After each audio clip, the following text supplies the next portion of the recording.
Welcome back to another video in Finding Freedom. So this one I touched on a couple subjects within the lesson 49 of class, but we're going to get into the topic of this because the structure of the title is interesting, right? How some of us are meant to be slaves and abused to further science. Think about that, right? If you ever seen, Guardians of the Galaxy, the raccoon rocket, he was utilized to further science, so on and so forth, right? And that's a whole story within itself, but you should watch and pay attention to that movie because it's playing out today, whether it's on a psychological scale or not, because if they wanted to, they could stop 22 a day, but instead they employ and implore other people to enact certain things, to handle certain things, because, well, they want people to stay quiet or they don't like what they're saying, so they get them to carry out the acts of 22 a day under the guise of a mission or a operation to further science or to just hush somebody up and to see what the human body and mind can take, right? And Lord knows they don't want that going out into the public sphere or spectacle around the world because it would turn everybody against them. Especially where they're carrying it out, which is, well, not just America, but I'm pretty sure it's happening here because it's happened to me. Now, let's get into the first point. Once abuse is normalized, it increases into something severe and can give off some sadistic traits based upon the individuals that are carrying it out that get enjoyment from watching it play out, right?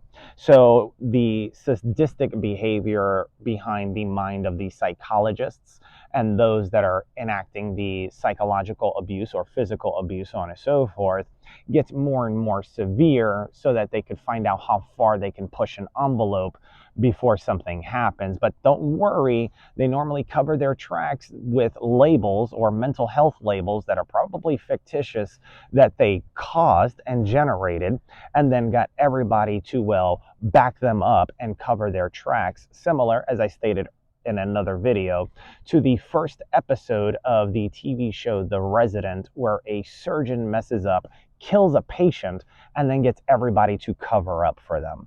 Think about that. Point number 2. It's entertainment for others, especially when golden handcuffs are still on, right? Taking advantage of a chained animal or person can force them into one or two things, or a handful of things. Stockholm syndrome, which I've mentioned before. This is when you fall in love with your captors, etc., and you take their abuse as a sign of love and caring, or they might tell you you're in training, so on and so forth, because they got loose words or whatever, or somebody told them a story to make them believe that you think you're in some type of program or situation or espionage or spy and you're carrying out training right now, so on and so forth, and no one's supposed to know, but everybody fucking knows. So why don't we just cut the shit and knock it off, right? But people like to push the envelope, so it could lead to Stockholm syndrome or lead up to built up anger, rage that chains and handcuffs cannot hold for long. So what do I mean by entertainment? Well, obviously, if they put the golden handcuffs on, they say you have some type of mental disease or whatever, or whether it's bipolar disorder, PTSD, the label, right? They get you to believe it, they get other people to believe it. They use the media as well as stories, so on and so forth, to solidify what that not only looks like, but what you should look for. And not many people do their research or justification as to what they should look for, because not too many people like to read or understand stuff, so they'll just take stuff as face value. So they'll have that in place, and if something were to happen, well, they can rely on that label, the golden handcuffs, to, well, level the playing field or detain that person, whatever the case may be. Check their stability, then release them back out into the world to see if they could continue to push the envelope, not only with that individual, but how that individual interacts with other people. It's like applications in a computer program, right? You have SDK and all that within there, and the SDK is meant to have applications work not only interchangeably, but to interact with other applications, like a server-to-server integration for conversion API with Facebook and Meta, so on and so forth, right? It's supposed to enhance everything. But think about it, right? If you ever seen the movie The Quick and the Dead, Russell Crowe's character is in handcuffs, right? And it's a similar concept. As well as, what was the other movie? Never Back Down 2, where the police officers put Michael J. White's character in actual handcuffs and then pull out their nightsticks and start to attack him, and he's left defending himself, detained in handcuffs. And thankfully, somebody caught it on camera and released it publicly so that it cleared his name, and they showed the abuse that was going on. Because why are you hitting somebody or abusing somebody while they're in handcuffs, etc., and they're not fully able to defend themselves, right? It's similar to the false labels. If they give you a label in 48 hours, that takes 3 years, and then because they know they were wrong, they force that time frame upon that individual until that individual either caves and believes it and confesses, which is bound to happen. You guys know about Galileo and the stuff they didn't like him saying, what they did to him, if you study history. But they'll continue until they get what they want, right? It's like a spoiled kid with a lot of money and power that keeps going and going and going. But because they have the money, power, and influence and control over the other individuals in the area, they're able to get away with a lot of stuff. And nobody's going to do anything, even if the person were to stand up for themselves and build a case, take it to court, so on and so forth. And they don't have an attorney because all of them have been told to stand down and stay away from that type of case and be intimidated in order to do so. And intimidation is also a form of breaking the law, but nobody's going to fucking go there. So they'll continue with that, as well as understanding they have a leverage and power.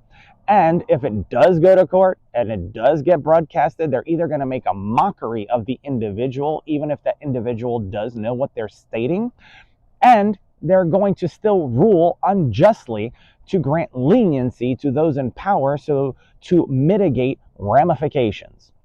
Think about that. Moving forward, point number 3.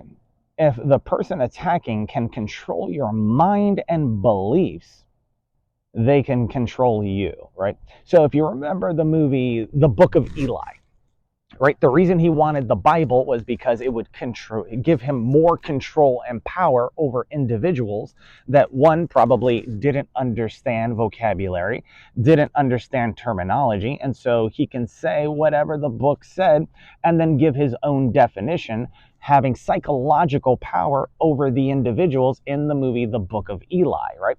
Which is why he wanted that, right? But what happened in the movie? The book was written in Braille, and the woman that he abused refused to translate the pages for him, and he ended up suffering and dying.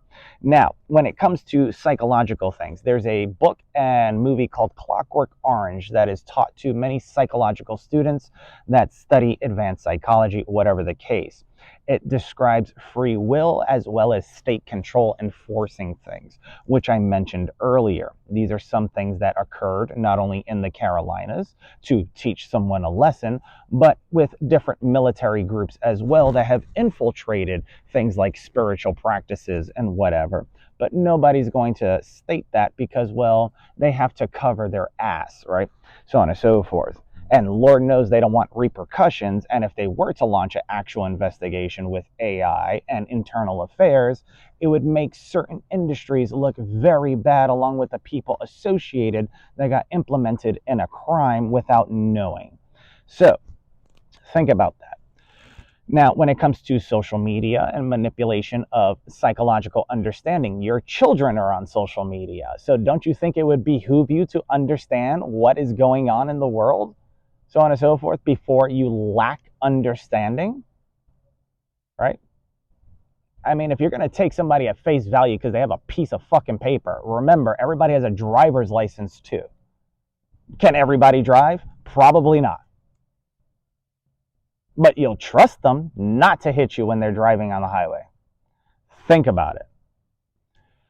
Then, of course, there's also subliminal messaging. Now, subliminal advertising was deemed illegal, but it's still utilized to this day. right? And if it's not observed or not retained or recorded, then there's no proof. However, if there is a recording proof, whatever the case may be, then that leads to further complications. And then, of course, there's a term I like to use. I'm going to pull this from StarCraft with the Zerg, right? The swarm, as they would say, right? So there's groups of individuals that will carry out these ploys, right? They'll make you see stuff. They'll go ahead and try to implant thoughts or plant the seed, as they say. And they will swarm individuals, right? Because if you're outnumbered, it'll be very difficult to go against the masses that are holding to one story in comparison to a single individual that's saying something else, right? Even if that single individual is stating something that makes sense, right?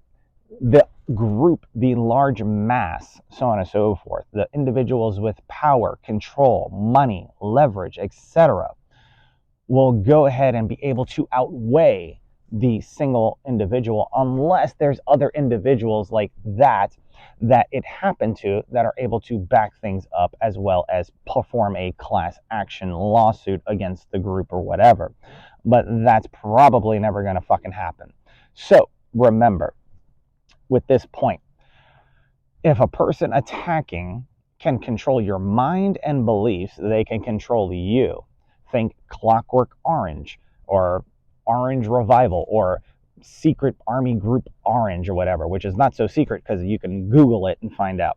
Right? Then you have social media manipulation, subliminal messaging or advertising, as well as group swarming in order to create a fictitious world in one's mind and then to spin them out of control and then pretend to have amnesia or dementia as though nothing ever happened unless you record them, and then they get upset that you recorded them because you have proof, right?